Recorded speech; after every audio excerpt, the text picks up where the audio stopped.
Iniciando então o nosso estudo de hoje, nós damos continuidade ao nosso estudo do Livro dos Espíritos. Nós estamos no livro 3º das Leis Morais, capítulo número 12, Perfeição Moral. O primeiro item que nós estamos estudando, as virtudes e os vícios. Esse é o nosso quarto encontro em torno desse tema. Só um instantinho aqui.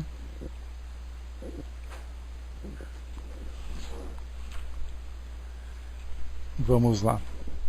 Então nós paramos na questão 902, 901 foi a última que nós estudamos no nosso último encontro, e nós vamos agora para 902. Kardec falava que ele apresentou, na verdade, algumas situações problema para poder receber dos espíritos orientações sobre de que forma que isso é analisado. Ele focou bastante aqui falando sobre caridade, as diversas formas com que a caridade é praticada.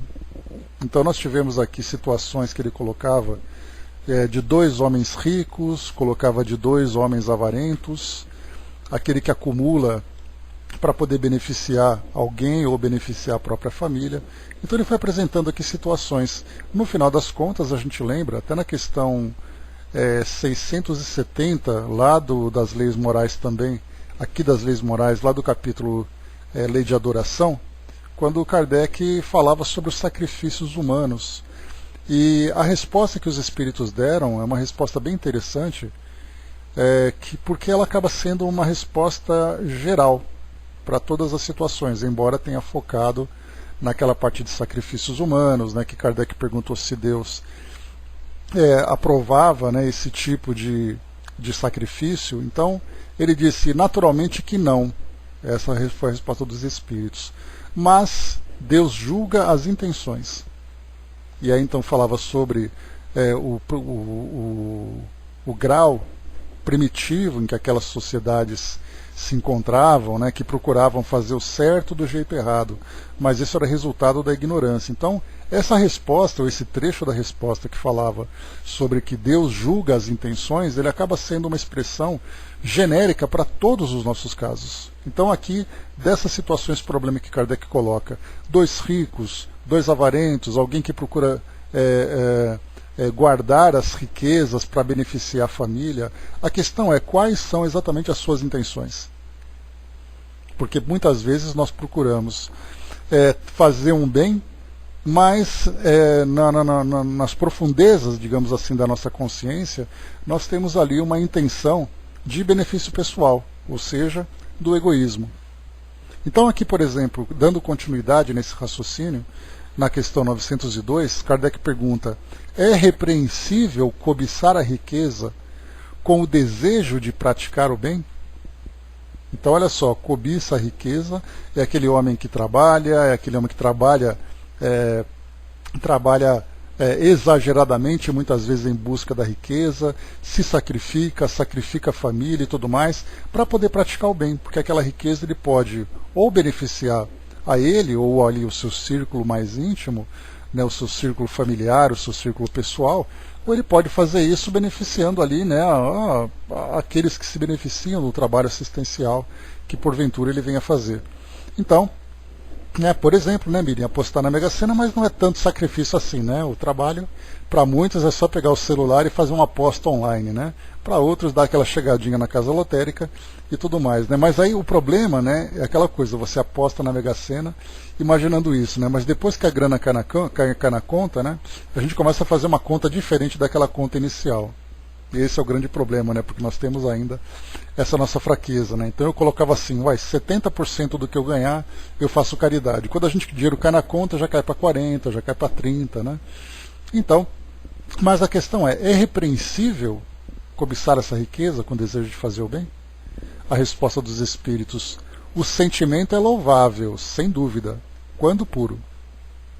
Mas esse desejo é sempre bastante desinteressado? Não terá oculta uma segunda intenção pessoal? A primeira pessoa a quem se deseja fazer o bem não será muitas vezes a nossa?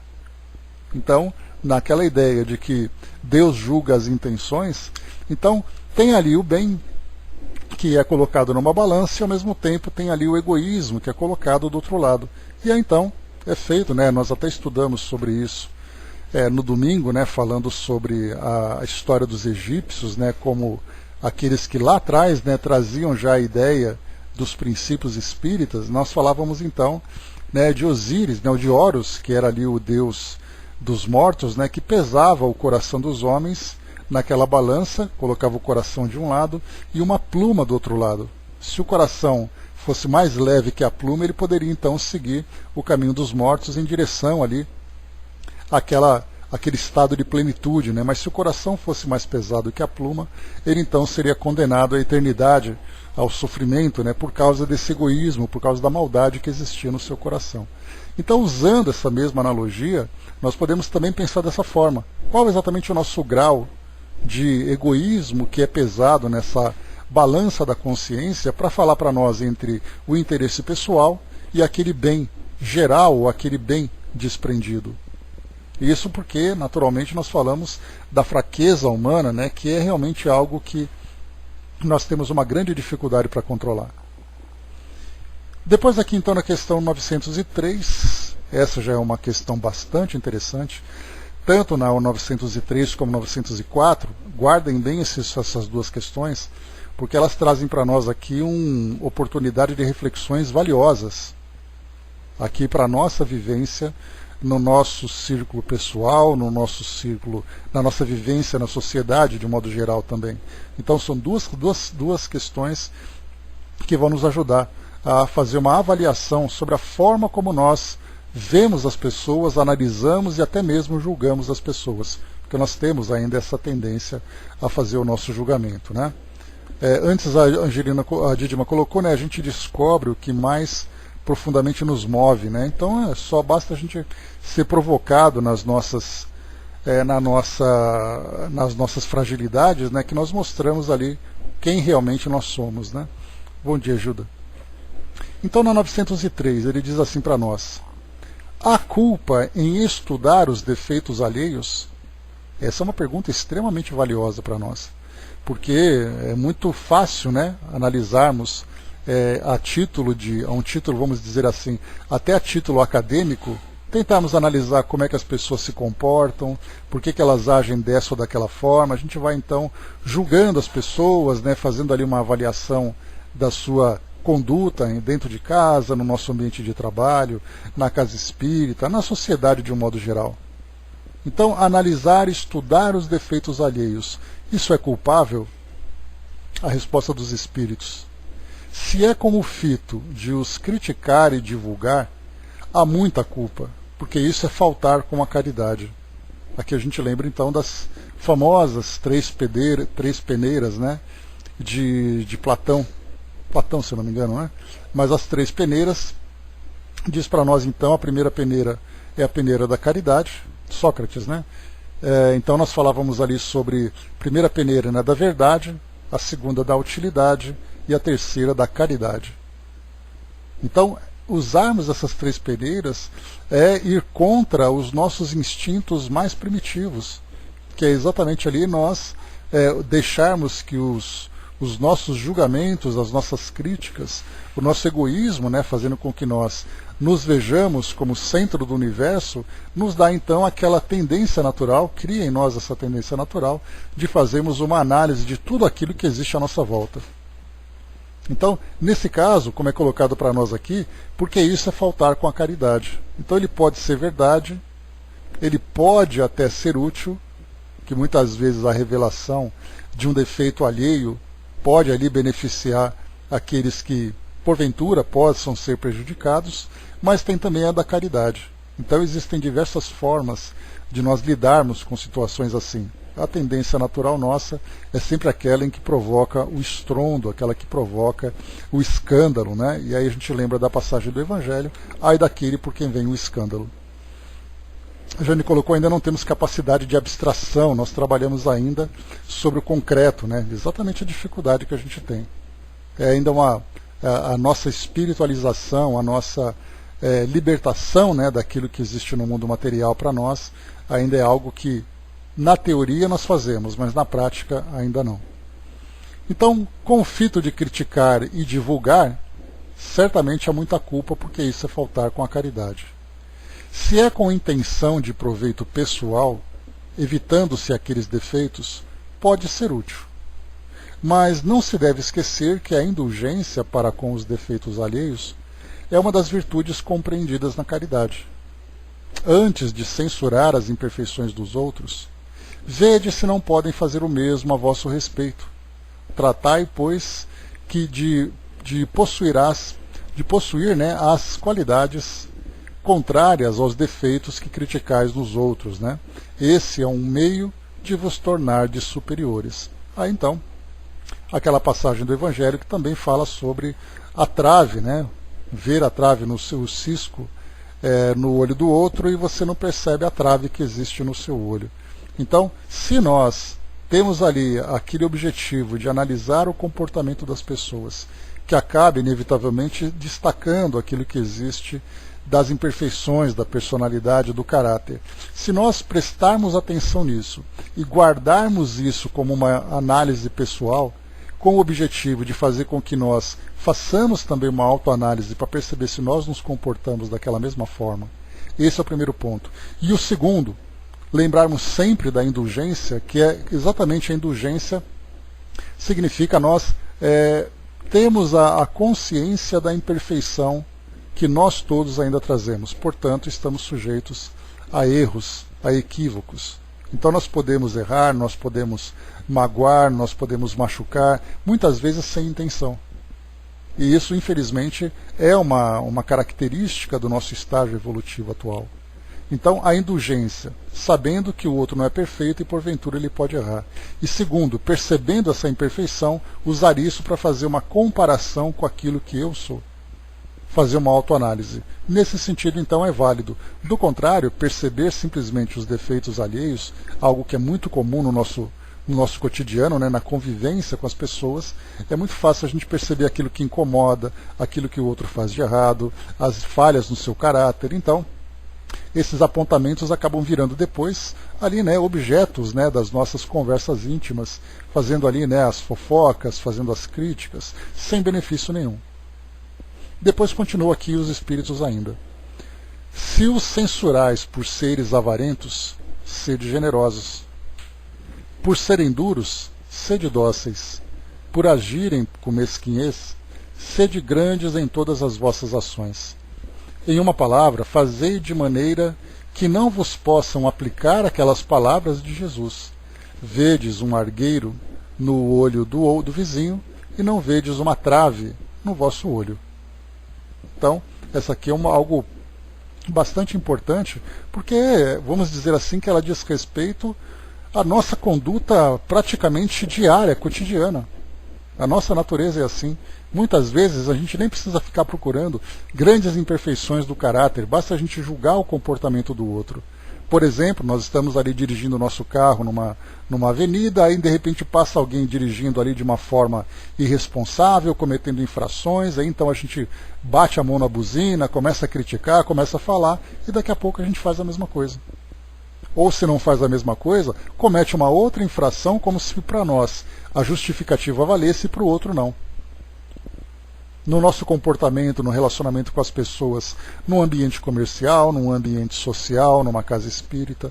Muitas vezes eu critico aquele que trabalha comigo no centro espírita, ou aquele que frequenta o centro espírita numa conduta sua, e daqui a pouco eu estou fazendo uma coisa não com a mesma característica, mas com o mesmo peso. Então essa vigilância constante é realmente para nós um grande desafio. Então não precisamos apenas, quando a gente pega uma situação como essa, estudar os defeitos alheios, a gente começa a procurar exatamente naquela nossa listinha de virtudes e imperfeições e começa a ticar. Bom, esse aqui ele tem esse, mas ele não tem aquele, ele tem esse, não tem aquele. Mas a gente lembra sempre que as virtudes e imperfeições, elas se manifestam nas nossas atitudes. Ela não é assim algo que se acende dizendo assim, nesse momento ele está sendo egoísta. São condutas, são atitudes, e exatamente esse conhecimento que nós temos através do estudo de todos os conceitos. Saber o que é egoísmo, o que é orgulho, saber o que é vaidade, saber o que é generosidade, ou o que é caridade e tudo mais, a gente começa a entender as definições, como se a gente pegasse um dicionário e começássemos a entender o significado de cada coisa, mas é importante a gente transformar esse conceito em situações práticas, porque aí vem o grande e valioso aprendizado.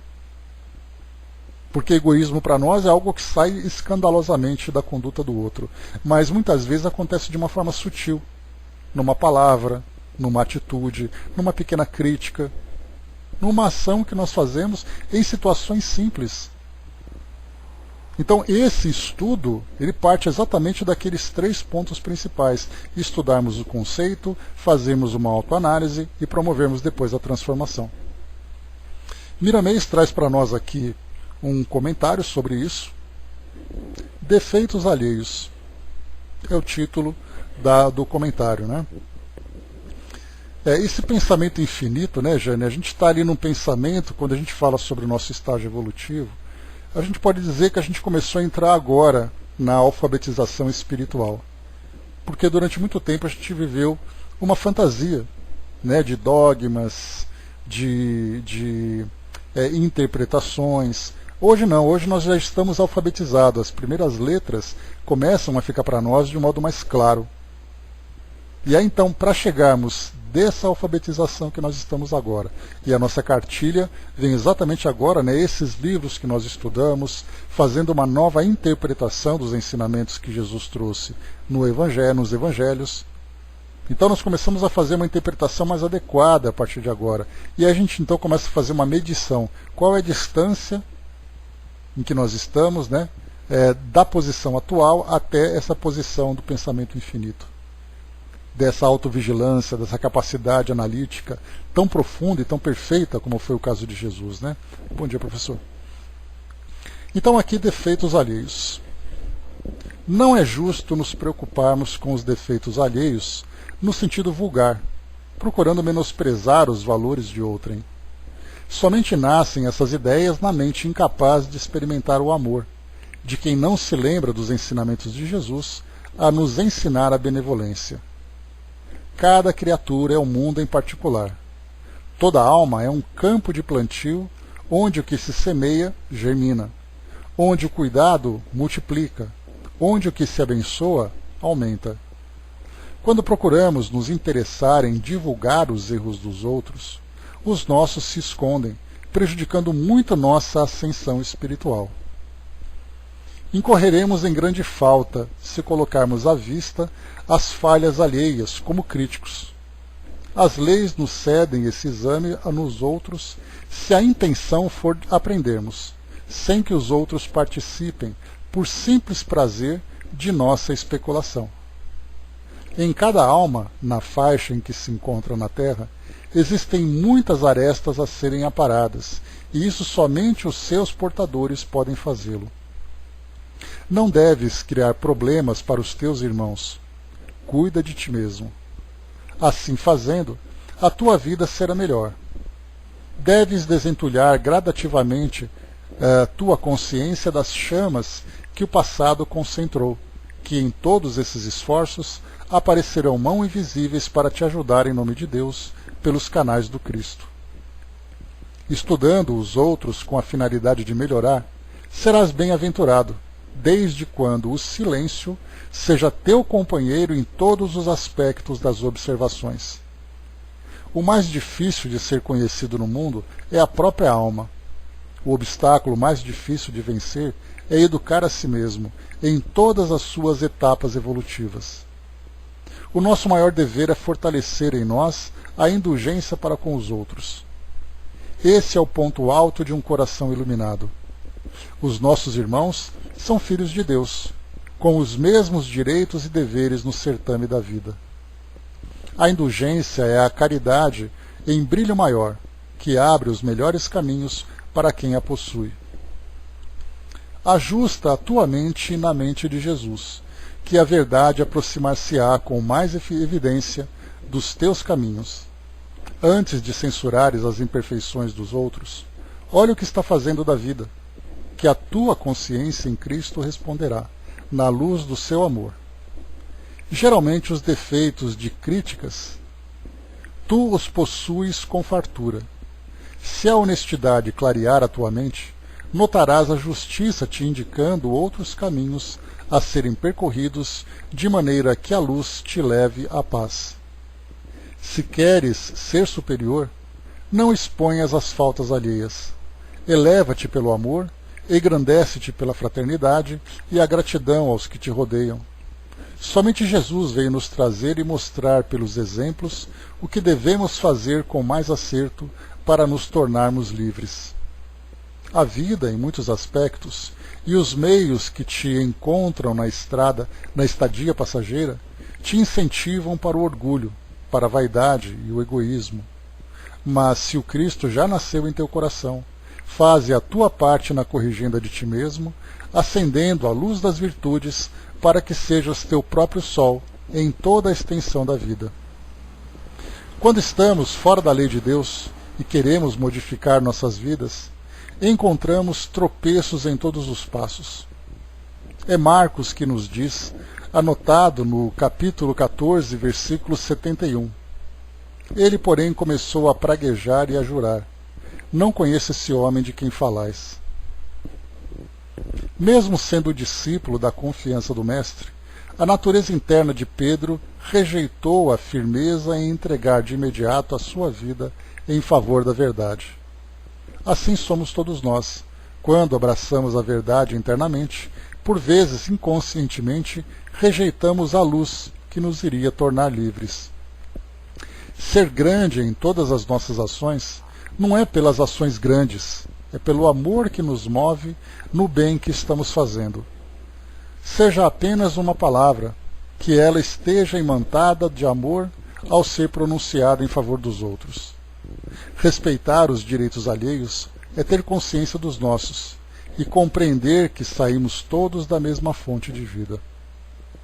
Então esses esclarecimentos aqui trazidos para nós, bom dia soldado, trazidos para nós aqui por Miramês, ilustra essas colocações, falando sobre os valores e virtudes que nós precisamos desenvolver e que essa comparação ela pode ser benéfica, afinal de contas é natural que nós sejamos analíticos, né? A nossa consciência, a nossa razão também se desenvolveram exatamente para que a gente tenha essa possibilidade de analisar a nós mesmos e tudo aquilo que existe à nossa volta. O problema é que a tendência natural que nós temos é sempre fazer uma análise positiva a nosso respeito e uma análise negativa a respeito daqueles que estão conosco. E nós somos cada vez mais rigorosos quanto mais incomodados nós somos. E aí então nós julgamos, criticamos e também difundimos para poder fazer com que o outro seja menosprezado, seja depreciado. Então essa é uma tendência natural. E o detalhe que nós vemos é que ao falarmos sobre esses assuntos, né, isso acaba se tornando para nós um tema de estudo, um tema de reflexão. Mas ao olharmos para o mundo hoje, nós percebemos que esse compromisso que foi assumido com essa proposta de transformação interior, com essa proposta de espiritualização, de elevação espiritual, são muito poucos aqueles, né? Poderia até dizer que somos muito poucos, mas aí seria muita pretensão nossa de acharmos que nós estamos nesse caminho também. Pelo menos os nossos esforços, que a consciência de cada um então aponte exatamente se nós estamos na direção certa, se as nossas ideias, se as nossas atitudes condizem com essa proposta de elevação. Mas quando nós olhamos para o mundo hoje, nós vemos que esse compromisso muito pouco se manifesta, principalmente porque, de um modo geral, nós percebemos que nós estamos ainda passando por aquela lapidação, tirando aquelas crostas, aquelas cascas mais grosseiras ainda. Então, se o homem está procurando ainda se livrar dessa tendência da violência, da tendência daquele egoísmo mais incrustado, mais enraizado, como é que nós podemos cobrar mudanças tão sutis na personalidade como esse caso? De olhar para alguém, observar as suas imperfeições e ficarmos em silêncio. Apenas fazendo uma autoavaliação para ver se nós podemos ser melhores do que aquele defeito que nós encontramos. Então é difícil nós esperarmos mudanças pequenas quando nós estamos ainda trabalhando naquilo que existe de mais grosseiro em nós.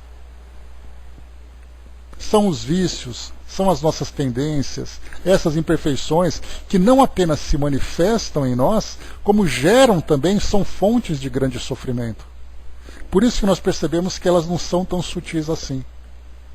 Se nós trazemos uma imperfeição, e essa imperfeição se manifesta nas nossas atitudes, e isso gera para nós um débito perante as leis divinas, fazendo com que nós tenhamos ali uma expiação, ou passemos por uma provação muito difícil a curto prazo, a médio ou a longo prazo, nós vemos então, né, a gravidade dessas imperfeições. Se por acaso essa nossa conduta apenas traz para nós aquela sensação de culpa, sem gerar esse débito, nós estudamos ontem, né, naquelas instruções do livro Causa e Efeito, aquelas explanações bastante profundas, né, do ministro Sanzio, falando exatamente sobre isso. Falando sobre a culpa, falando sobre as questões kármicas, né, que ele chamou, explicando, né, sobre o sânscrito, a origem da palavra karma, que significa causa, e por consequência, né, se você tem uma causa, você vai ter um efeito. Então, ao estudarmos sobre tudo aquilo, mostrando a dificuldade que nós temos de ter uma vida equilibrada, sem gerarmos desconfortos e sofrimentos no futuro, isso mostra que nós estamos nos elevando. Porém, as nossas atitudes ainda estão nesse campo mais grosseiro. Ainda estão nesse campo mais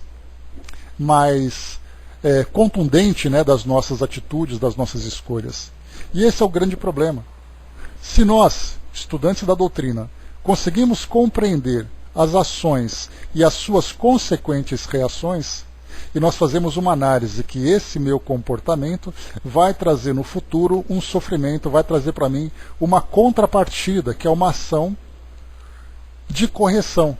E, portanto, muitas vezes impostas, né, de uma forma bastante dolorosa. Se nós conseguimos já antecipar, nós temos a opção de fazer e não fazer. E nós não podemos negar a ignorância. E aí então é a grande questão, nós trabalharmos exatamente para conter esse comportamento mais agressivo da nossa personalidade e trabalharmos aquilo que existe de mais sutil. Mas infelizmente no nosso mundo hoje, nós encontramos realmente aqueles que o tempo todo estão de alguma forma se comprometendo com o futuro. Se compromete no futuro, na verdade, se comprometendo com esse presente. As atitudes de todas as naturezas, temos ali, por exemplo, né, condutas repreensíveis no campo das viciações morais, da sexualidade, dos hábitos e comportamentos. Nós temos ali a violência que nós provocamos contra nós mesmos e contra aqueles que convivem conosco. Nós temos a violência física, temos a violência moral, temos ali as perseguições que nós ainda realizamos. Enfim, o nosso mundo hoje, né, é aquele parque de diversões do terror, na verdade, né? Tem até um título de um filme muito interessante, né? Pague para entrar e reze para sair. Isso parece o parque de diversões da nossa vida hoje. Porque é assim, nós fazemos a nossa programação, é aquele trabalho contínuo para organizar aqui a nossa presença no mundo físico, e depois aqui nós vamos então nos afundando cada vez mais.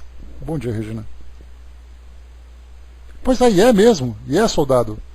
É um filme dos anos 80, né, que esse título, e a nossa vida parece que é isso mesmo. Então, na verdade, nós temos que transformar isso, fazer da nossa vivência aqui aquele trabalho de transformação, começando por aquilo que é mais grosseiro. Se nós conseguirmos transformar isso que é mais grosseiro, nós conseguimos então trabalhar aquilo que é mais sutil.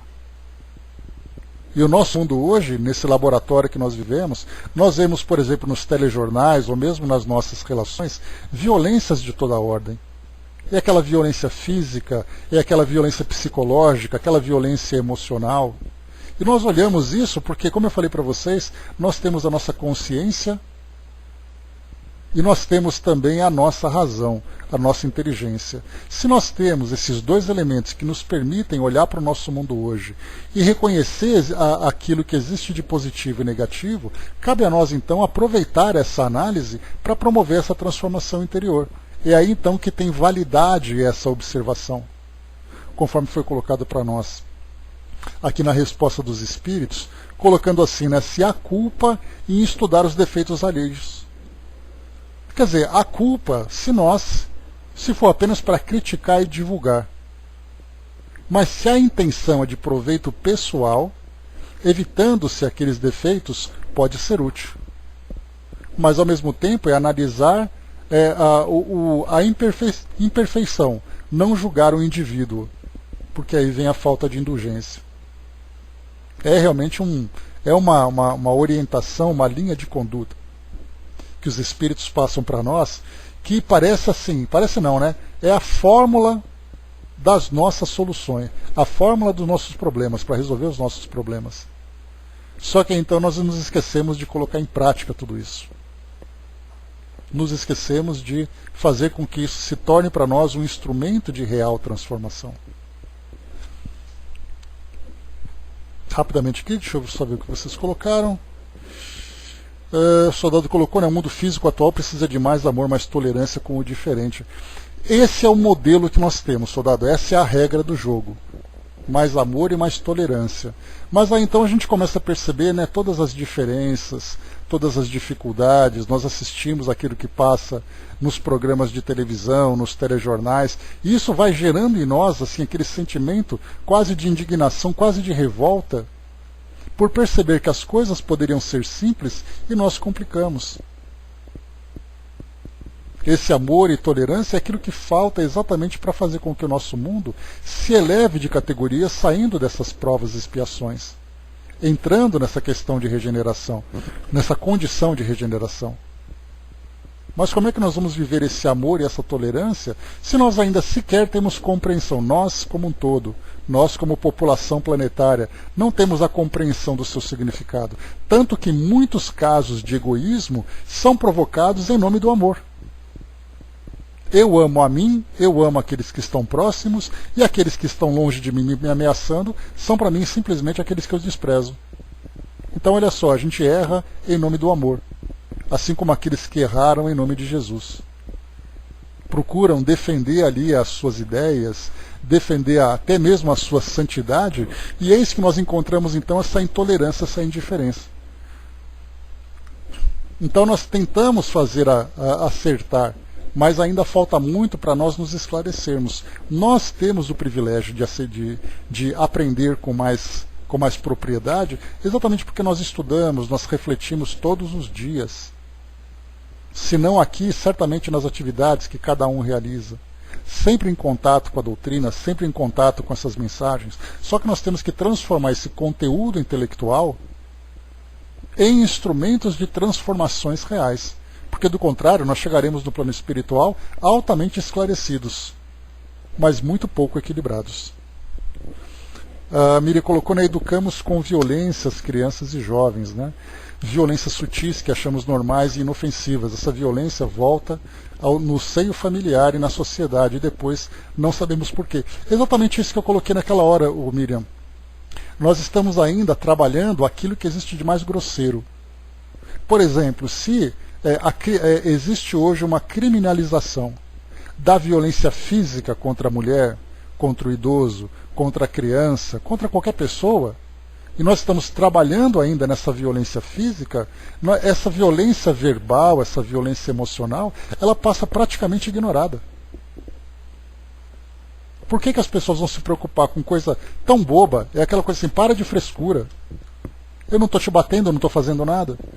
Então a gente não pode, aquela história do diamante que eu coloquei para vocês, de fazer a lapidação. Você não pode passar aquele esmeril mais fino para tirar aquelas cascas ainda grossas. Então são poucos aqueles no nosso mundo hoje que conseguiram se livrar desses erros grosseiros. Basta a gente fazer uma análise na nossa história, a gente vê que cada vez menos nós entramos nesses erros mais agressivos. E isso permite que nós então trabalhemos esse lado mais sutil. Mas se nós olharmos para o mundo hoje e vemos que as pessoas não estão comprometidas com a sua natureza espiritual, não estão comprometidas com o futuro espiritual, vivem apenas o agora, como é que a gente vai exigir exatamente nesse trabalho todo? né? A Miriam e eu estamos estudando bastante, né, sobre comunicação não violenta, sobre justiça regenerativa, né, de fazer com que as pessoas se entendam com mais facilidade, se comuniquem com mais facilidade. Como é que a gente pode esperar isso se as pessoas estão se matando na rua?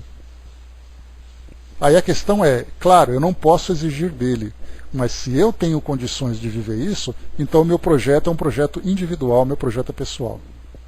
E eu posso então influenciar aqueles que estão à minha volta, desde que eles tenham condições também de viver essa mesma experiência. Mas a gente não pode desistir, porque geralmente é assim, né? Por que eu vou me tornar uma pessoa boa se ninguém é? Aí eu desisto do meu projeto pessoal porque ninguém faz. Mas aí a gente lembra daquela mensagem de Madre Teresa. Lembre-se que o seu compromisso é você e Deus, não é você e as pessoas. Se as pessoas não fazem, isso é problema delas. O nosso projeto pessoal, o despertar da nossa consciência é algo que já está em andamento. Então, nem por isso a gente vai deixar de fazer. Mas a gente não pode esperar muita coisa. Porque é aí que vem exatamente a gente analisar a incapacidade que as pessoas têm de se transformarem, de se afinizarem com esse estágio mais sutil do nosso desenvolvimento moral, para que a gente possa encontrar estratégias, demonstrar através do exemplo, fazer aquele trabalho de formiguinha, aquele trabalho do passarinho, né, que leva aquela gota de água no bico para apagar um incêndio. E aí vão dizer, nossa, mas você sozinho não vai apagar um incêndio. Tudo bem, mas eu estou fazendo a minha parte. Então é um trabalho individual que nós estamos fazendo. Por isso que foi colocado nessa questão que não há culpa se nós analisarmos as imperfeições alheias, se nós utilizarmos isso para o nosso proveito pessoal e, ao mesmo tempo, lembrar que as pessoas não conseguiram ainda chegar nesse estágio. Compreender essa indulgência, perceber que elas estão assim agora, mas elas vão fazer diferente. A Jane colocou lá em cima, né? Isso mesmo, né? O que eu sou, o que eu imagino ser, né? Então a gente idealiza o nosso futuro, observa a nossa realidade e aí então a gente traça o nosso curso. Esse é o projeto pessoal que nós temos. Eu sei quem eu sou, sei o que eu quero ser, então eu vou trabalhar. Pode ser que demore muito, pode ser que demore pouco, mas eu estou fazendo ali o meu trabalho. O soldado colocou ter tolerância e estender a mão entre a caridade, né? Então, e a caridade a gente já estudou sobre isso também, né, soldado? Que a caridade ela tem ali diversas facetas, né? Tem diversas formas de ser vivenciada. E a caridade moral é a menos perceptível. Exatamente por causa dessa condição ainda grosseira do mundo, a caridade material de você pegar um pedaço de pão, de você oferecer dinheiro para as pessoas, é o simbolismo da caridade. Aquela caridade silenciosa, sutil, moral, é algo que nós ainda não compreendemos. Nós, sociedade. E até mesmo nós que temos o entendimento, vivemos isso na prática e ainda traz para nós essas dificuldades. Hermes colocou lá em cima, né, agindo no bem talvez não mude o mundo, mas será uma pessoa errada, a menos na face da terra. Porque a gente lembra sempre, né, Hermes, que nós estarmos aqui no mundo encarnados, existe o propósito de transformação do nosso mundo, mas o mundo vai se transformar a partir das transformações individuais. Então a ideia de que nós fazemos parte do mundo acaba sendo uma ideia equivocada, porque nós nos colocamos no meio do todo, esquecendo a nossa individualidade. Então, se, como acontece, nós lembramos, por exemplo, né, estudando o livro O Céu e o Inferno, lá nas entrevistas, nos exemplos em que Kardec entrevista os espíritos felizes, nós tivemos ali a viúva Folon, que é um texto bem interessante de nós estudarmos, porque mostra então aquele espírito que viveu com dignidade aqui no mundo, e pelo fato de ter se elevado espiritualmente, ela então foi conduzida para um mundo diferente. O mundo ficou para trás. Então não é porque o mundo não avança que eu não avanço individualmente, que eu não avance individualmente. Então se nós atingimos um grau de elevação em que nos destacamos daqui do nosso mundo, nós temos duas opções: continuar aqui, trabalhando agora não mais nas provas e expiações, mas trabalhando nas pequenas missões que nós podemos realizar, ou então nós vamos viver em um mundo compatível com a nossa evolução. Então nós estamos aqui vivendo nesse mundo, mas nós não somos o mundo. Nós somos uma parte dele. O Brás colocou, né, lembrei da frase de um pensador contemporâneo, né, às vezes o bom senso e a razão têm de ficar escondidinho com vergonha do consenso. Né? Exatamente, né, Brás? Jesus não teve essa preocupação. Né? Essa vergonha do consenso é aquele orgulho, aquele constrangimento que nós temos, com aquele medo de mostrar realmente quem nós somos pelo fato da maioria não ser assim. Então, mais uma vez, né, o fato do mundo não ser assim não significa que eu não seja. Então você pode ser criticado. Eu vou pegar aqui para vocês, que eu adoro essa mensagem. Eu acho que ela cairia muito bem aqui agora no nosso estudo. Né? Deixa eu pegar rapidamente aqui. Espera aí que é um segundinho só.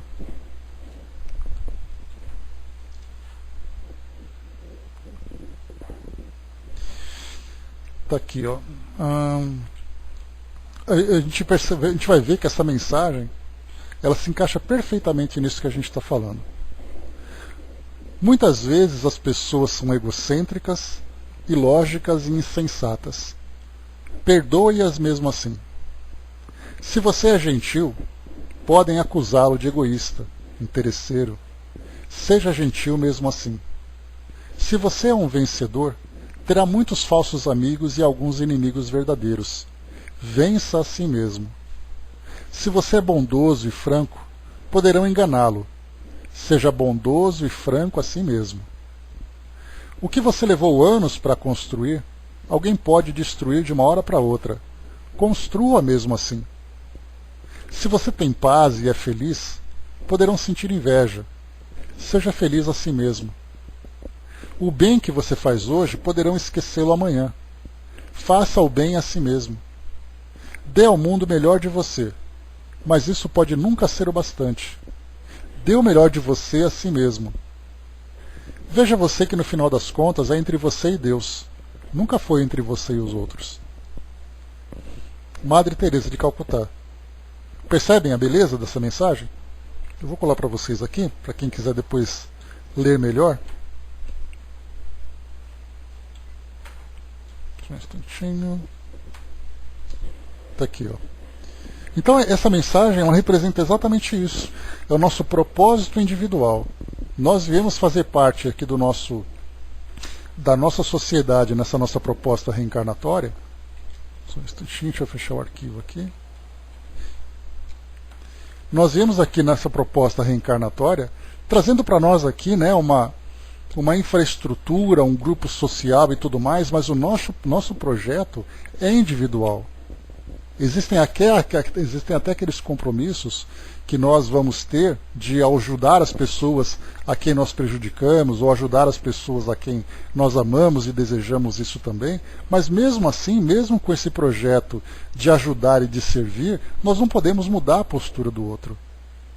É essa motivação pessoal que faz com que nós nos transformemos. Eis aí o detalhe, né, o ponto mais importante. E depois aqui ainda, na questão 904, Kardec segue nessa mesma linha de raciocínio, ele inclusive desdobra 904 em 904A, ele diz assim, primeiro nós falávamos sobre julgar as pessoas individualmente, né? Na questão 904, é culpado o que sonda os males da sociedade e os desvenda? Isso depende do sentimento que o leva a fazê-lo. Se o escritor só quer fazer escândalo, é um prazer pessoal que se proporciona, apresentando quadros que são, em geral, antes um mal do que um bom exemplo. O espírito faz uma apreciação, mas pode ser punido por essa espécie de prazer que sente em revelar o mal. Pois é, Marion, de colocar ali na porta da geladeira, para a gente ver todo dia. Então aqui nesse caso, nessa resposta, nessa pergunta que Kardec coloca na resposta dos espíritos, fala agora sobre olharmos os males da sociedade e procurar desvendá-los. Hoje nós temos uma tendência natural de criarmos escândalos. E com essa facilidade de tecnologia, de comunicação, né? Nós já conversamos bastante sobre isso. É muito fácil as pessoas apontarem os erros dos outros, colocarem, aí todo mundo dá aquele joinha, né? Dá aquela curtidinha. Então você pode até não colocar essa mensagem na rede social. Mas a partir do momento em que você concorda com ela, independente se você clicou ou não, mas se você sentiu prazer com aquilo, já mostra então a característica das nossas ideias. E aí então, inevitavelmente, me lembro de uma mensagem de André Luiz, se eu não me engano no livro Agenda Cristã, quando ele diz assim: as suas opiniões revelam o verdadeiro lugar que você ocupa no mundo. Para mim essa é uma das frases mais impactantes e mais emblemáticas que tem. Essa e aquela outra, né? O destino conduz aquele que o aceita e arrasta aquele que o nega. Para mim são duas mensagens de cabeceira que eu nunca perco, nunca deixo de lembrar. E cada vez que eu leio, né, eu acabo até sendo crítico também, né? Porque eu vejo alguém colocando uma crítica, aí eu penso assim: suas opiniões revelam o verdadeiro lugar que você ocupa no mundo. Eu estou criticando ele. Mas essa crítica não apesar de ser silenciosa, ela é uma crítica que não me traz proveito. Aí eu tenho que fazer aquele policiamento para pensar de novo. Para de pensar dessa forma, porque na verdade você está criticando. Ele criticou abertamente e eu critiquei no meu silêncio. A crítica é a mesma. Pois é, Hermes, é o que mais falta. Mas já é um passo, né? Porque inicialmente a gente tem: primeiro você grita, depois você fala, depois você fica em silêncio, embora pensando dessa forma, e depois você consegue controlar suas ideias. Então o fato de você não alimentar esse incêndio, de você não alimentar esse tumulto, já é alguma coisa. Mas não significa que o trabalho foi feito. Pelo contrário, a parte mais difícil é você se silenciar. É você silenciar suas ideias, você ter essa indulgência. Então, passo a passo as coisas vão acontecendo. Nessa questão então aqui, que a gente vê, que eu comentei com vocês, nessa facilidade das redes sociais, nós temos então indivíduos, nós temos instituições, nós temos grupos de indivíduos, nós temos jornais, nós temos a mídia de um modo geral, que procura simplesmente divulgar notícias com o objetivo de provocar. E quanto mais provocativa essa notícia, mais satisfeito o veículo fica. E olha que interessante essa resposta, como ela se casa. Esse sensacionalismo, soldado, casa exatamente com essa resposta. Olha só. É culpado o que sonda os males da sociedade e os desvenda? Ou seja, aquele jornalista, aquela empresa, aquele grupo que vê uma coisa acontecendo. É uma coisa que aconteceu lá no Palácio do Governo, é alguma coisa que aconteceu entre os artistas, no esporte, na sociedade como um todo. Aí você rapidamente dá notícia. E aí então você revela quem foi que disse, por que ele disse. Lembremos que governos caíram, guerras foram provocadas por causa dessas informações. Agora, é culpado o indivíduo que faz isso? Olha a resposta. Isso depende do sentimento que o leva a fazê-lo. A gente já sabe qual é o sentimento, né? O prazer do sensacionalismo, o prazer de ver o circo pegar fogo. O negócio é você fazer o escândalo. Se o escritor só quer fazer escândalo, é um prazer pessoal que se proporciona, apresentando quadros que são, em geral, antes o mal do que o bom exemplo. Olha como se encaixa. Parece que isso aqui foi escrito para essas situações. O espírito faz uma apreciação, mas pode ser punido por essa espécie de prazer que sente em revelar o mal. Você se lembra que nós já estudamos sobre o mau uso da inteligência? Vocês se lembram que os espíritos respondem para nós que o mal que você faz, a natureza do mal que você faz, vem como resposta numa existência futura? Aqueles indivíduos que nascem, por exemplo, com limitações intelectuais exatamente por ter utilizado a inteligência mal, aquele que vem com limitações físicas, aquele que tem limitações sociais, materiais, enfim, é sempre uma resposta que a lei de causa e efeito, que nós estudamos tão bem ontem, lá no livro Causa e Efeito, que mostra isso para nós. E aí depois nós temos então aquelas perguntas, né? Por que nós temos ali aquelas crianças que nascem com tantas limitações intelectuais? É o acaso? É por acaso uma imperfeição da natureza? ou existe ali uma consequência de uma ação do passado? E depois, então, Kardec, só para a gente poder aprofundar um pouco mais, na questão 904A. Como julgar, nesse caso, a pureza das intenções e a sinceridade do escritor? Isso nem sempre é útil. Se ele escreve boas coisas, procura aproveitá-las. Se escreve más, é uma questão de consciência que a ele diz respeito. De resto, se ele quer provar a sua sinceridade, cabe-lhe apoiar os preceitos no seu próprio exemplo. Então é o que nós nos vemos hoje, né? O Hermes colocou ali, né, jornalista e fofoqueiro não indulgente. Pois é, mas é o que acontece hoje. Parece que existe ali uma matéria na faculdade que diz assim, como provocar escândalo. E não como você lidar com a verdade. Porque muitas vezes a gente lembra também que essa informação até pode ser uma verdade, a gente lembra disso. Mas aí vem assim, qual a utilidade disso? Que é uma coisa curiosa, né, que a gente acaba vendo, é esse bate-boca que nós temos, né, entre jornais, entre personalidades, agora com essa facilidade de comunicação, Facebook, Twitter, Instagram, um criticando o outro. O fulano falou isso de você, o que você acha? Ele dá a resposta, aí corre para o fulano. Você viu o que o outro respondeu para você? A pergunta é, qual é a utilidade disso? Se nós pensamos em construir um mundo melhor, que tipo de caminho nós estamos escolhendo? Mas aí a gente volta exatamente para aquilo que foi falado. Se nós estamos preocupados ainda com aqueles sentimentos mais grosseiros, vocês acham que nós estamos preocupados em lidar com essas questões de fofoquinha, de intrigas na mídia? Certamente que não. Agora, cabe a nós, que temos essa proposta de transformação individual, fazermos uma seleção daquilo que nós estamos absorvendo, exatamente para que nós não sejamos influenciados e contaminados por esse tipo de conduta. Porque a partir do momento em que, como eu falei para vocês, nós lemos um jornal que traz uma notícia sensacionalista e nós curtimos daquela notícia uma atitude simples, uma atitude boba, mas que intimamente mostra a nossa concordância com aquilo. Se nós olhamos uma crítica de fulano, porque fulano foi preso, a pergunta é, e daí? No que isso nos diz respeito? Fulano fez uma crítica para o outro, e daí? No que isso nos diz respeito? É pelo simples prazer de nós vermos isso? Aí nós vamos para a televisão e nós vemos esses programas, né, de reality show, onde é o prazer de ver as pessoas discutindo, se agredindo, vir aquele sensacionalismo todo, a troco de quê? Apenas de um prazer mórbido que nós temos ainda.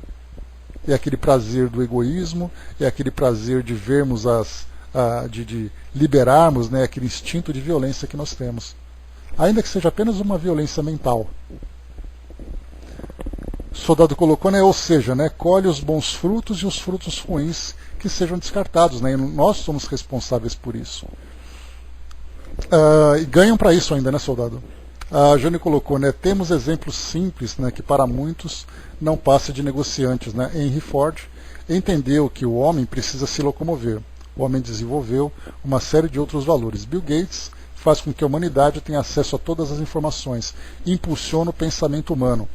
A gente lembra sempre, né, Jane, nós estudamos sobre isso quando nós falamos sobre a lei do trabalho e a lei de evolução, aqui também no Livro dos Espíritos. E então nós estudamos um detalhe importante, que muitas vezes a nossa motivação, vai com Deus, Flávio, até a próxima, a nossa motivação pode ser uma motivação pessoal. Por exemplo, Henry Ford e Bill Gates não criaram o que criaram. Henry Ford criou ali, né, a linha de montagem que revolucionou a produção industrial, e Bill Gates trouxe para nós, né, a base da tecnologia que nós temos hoje. Ele e outros grandes pensadores, assim como também nós tivemos ali, né, os irmãos Wright, que desenvolveram a aviação nas Américas, Santos Dumont, que desenvolveu a aviação lá na Europa, e tivemos outros grandes nomes. A pergunta é, qual a motivação que eles tiveram? No nosso mundo hoje, a motivação é aquela ambição, aquela ganância pessoal. É a riqueza, é a fama, é o poder. Mas a natureza nos estimula nesses nossos princípios para criarmos as coisas e desenvolver a nossa sociedade, o nosso mundo. Então, esses homens, essas personalidades, podem até ter sido motivadas por um interesse pessoal, né? Mas, nesse caso, a contribuição que eles deram foi para a evolução do nosso mundo. Então, essa evolução é que conta. Porque, certamente, no nosso estágio evolutivo, ninguém faz nada por caridade.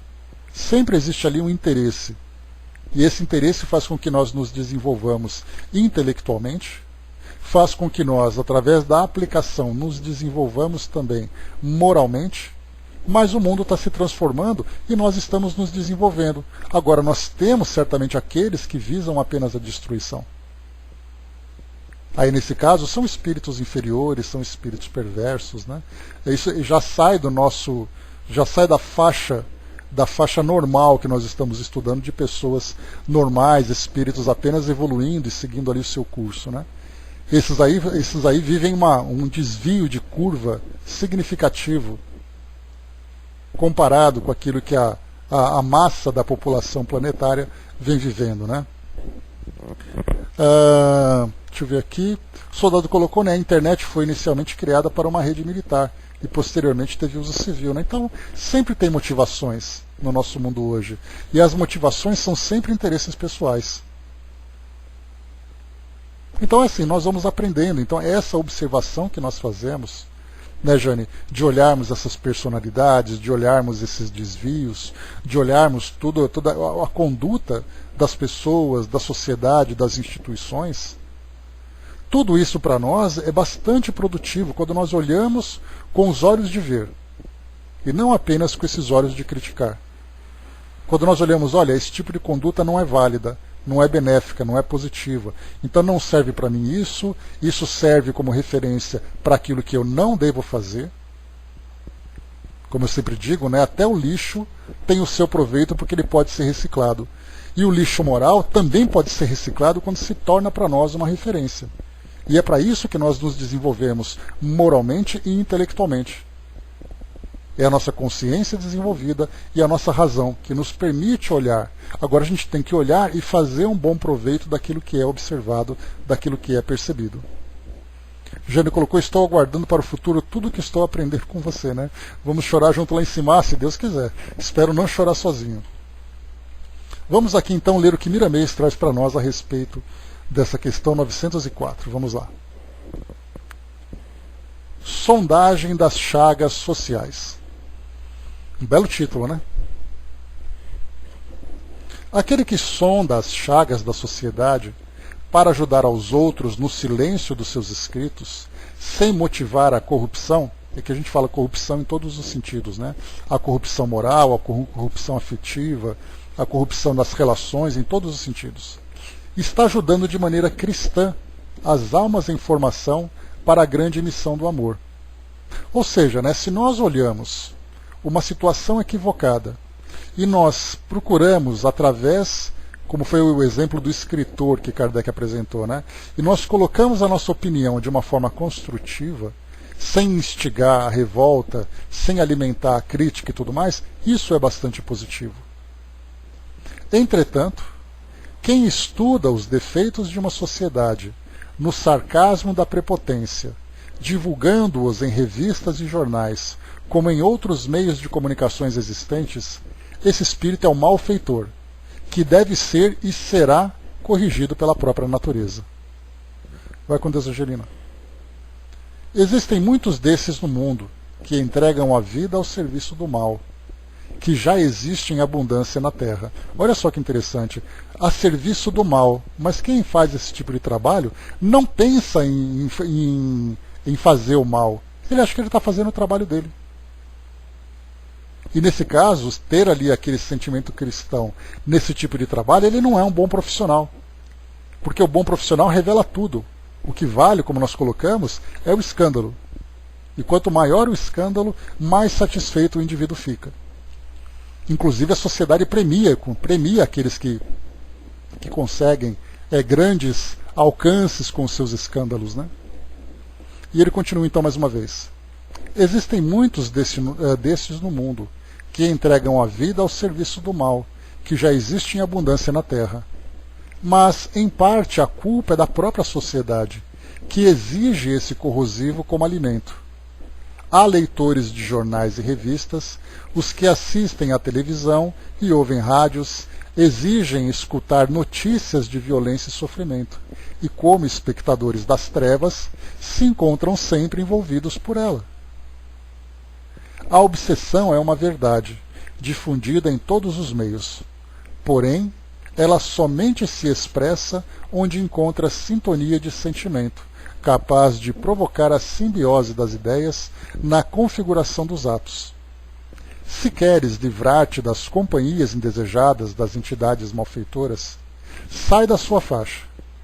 Jesus nos ensinou que, se vivermos no bem, somente o bem nos dominará. Assim será com o amor, assim com a caridade.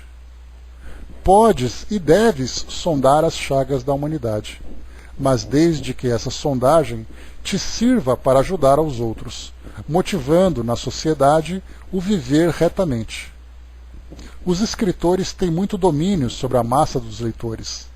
Essa oportunidade é grandiosa, a de insuflar nas almas pensamentos de justiça, de gratidão e amor, de respeito às criaturas e de esperança aos sofredores.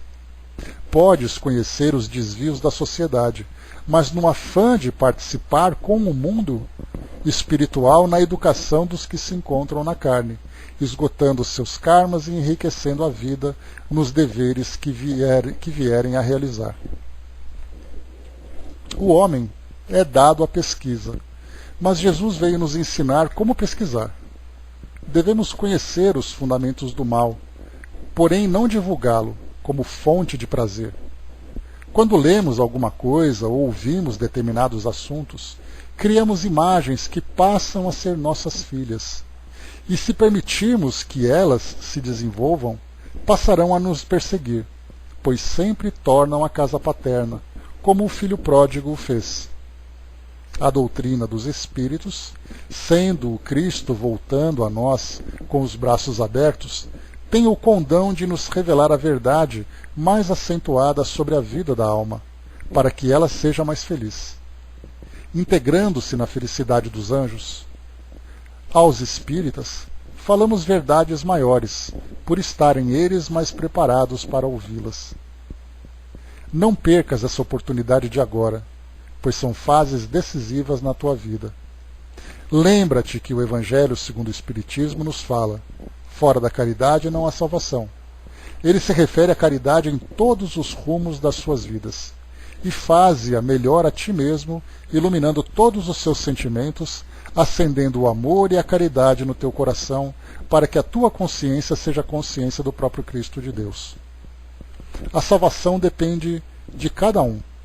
E é certo, muito mais de Deus, fonte da vida de todas as vidas, da criação. Podes vir a conhecer tudo, mas nem tudo pode ser conhecido agora. Não precisa te imiscuir na vida dos escritores para conheceres suas intenções. Basta leres seus livros que te certificarás dos teus sentimentos mais profundos. O escritor tem em suas mãos um instrumento poderoso de ajudar, ou certamente de destruir. Tudo depende muito do modo pelo qual sente na prática seus dons de mostrar com as letras o que vê na sociedade.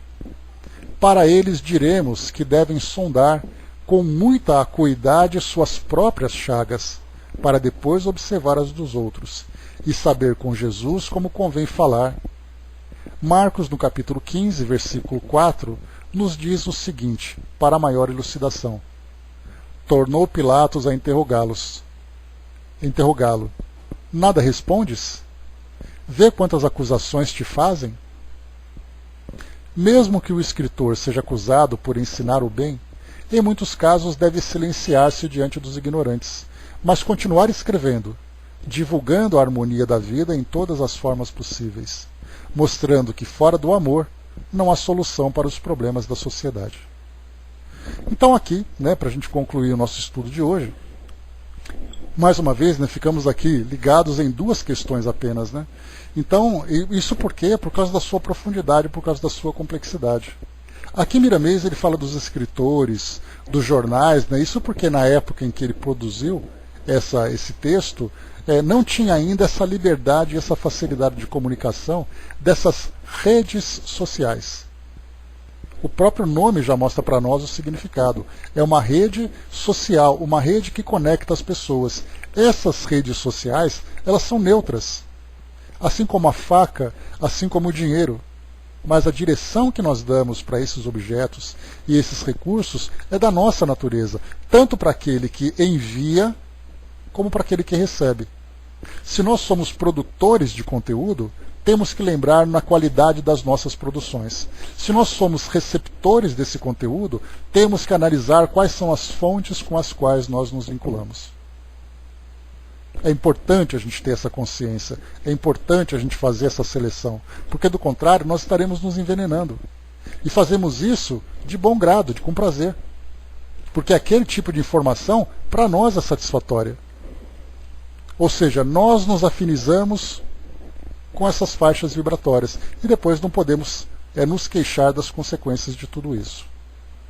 O soldado colocou, por mal entende-se os mais atrasados com a ausência do bem. A humanidade está na condição da classe dos espíritos neutros, ou seja, podem entender para o bem ou para o mal, influenciáveis. Então, é aquela faixa em que a nossa mente está aberta a tudo. Cabe a nós agora fazermos uma seleção mais direta. A Jane colocou, basta lembrar de Kardec, ingratidão dos amigos, ódio, injúrias, calúnias, mas não esmoreceu. E nós, ficamos irritados apenas por um espirro. Pois é, o nosso orgulho está à flor da pele. Então é muito complicado para nós lidar ainda com essas imperfeições, mas é através do exercício, é através da reflexão que nós vamos então promovendo essas transformações. Meus amigos, encerrando por aqui o nosso estudo de hoje, nós temos ainda aqui as questões 905 e 906. Eu vou continuar aqui rapidinho, 905, porque ele fala mais ou menos sobre esse mesmo assunto, para a gente não deixar pendentes essas duas questões. 905, vamos lá. Alguns autores publicaram obras muito belas e moralmente elevadas que ajudaram o progresso da humanidade, mas das quais eles mesmos não tiraram proveito. Como espírito, lhes será levado em conta o bem que fizeram através de suas obras? Então a gente lembra que falar com poesia, falar ter boa articulação é muito fácil para aqueles que têm esse desenvolvimento intelectual, mas não significa que eles viveram aquilo. Diferentemente do que nós estudamos lá no Evangelho segundo o Espiritismo, nas instruções dos Espíritos, quando nós estudamos a biografia de cada um daqueles autores, nós vimos que eles falavam com conhecimento de causa. Aquele espírito que falava sobre justiça tinha sido um espírito justo. Aquele espírito que falava sobre caridade tinha sido um espírito caridoso.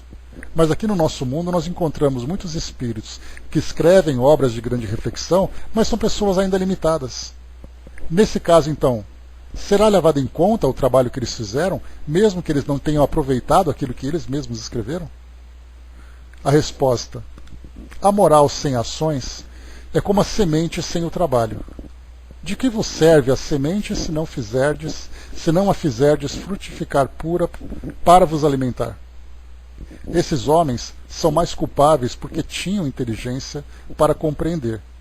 Não praticando as máximas que ofereceriam aos outros, renunciaram a colher os seus frutos. Então, ou seja, podem até ter feito bem, mas esse bem, na verdade, acaba não se revertendo necessariamente a favor deles, porque eles tinham consciência do que faziam.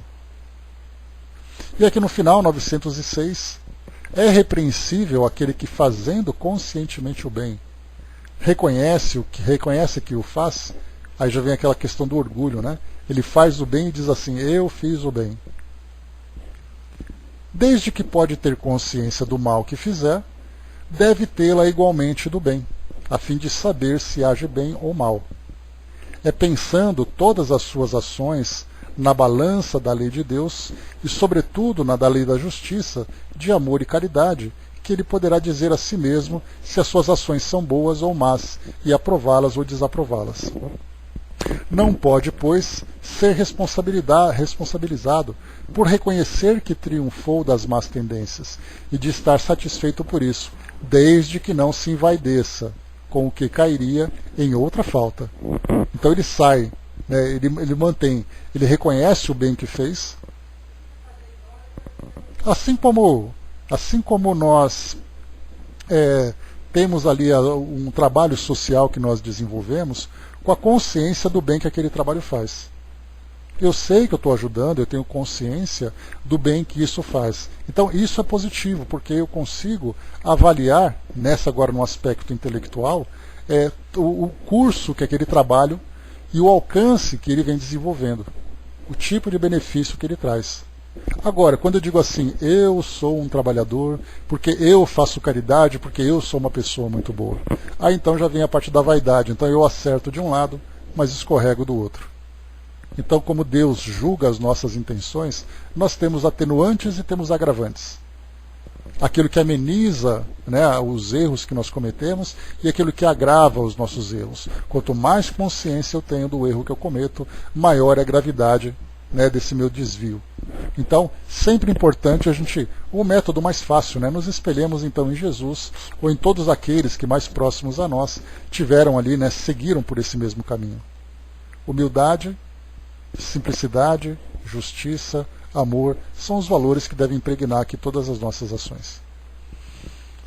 Fechando por aqui então, meus amigos, conseguimos aqui concluir essas duas questões apenas.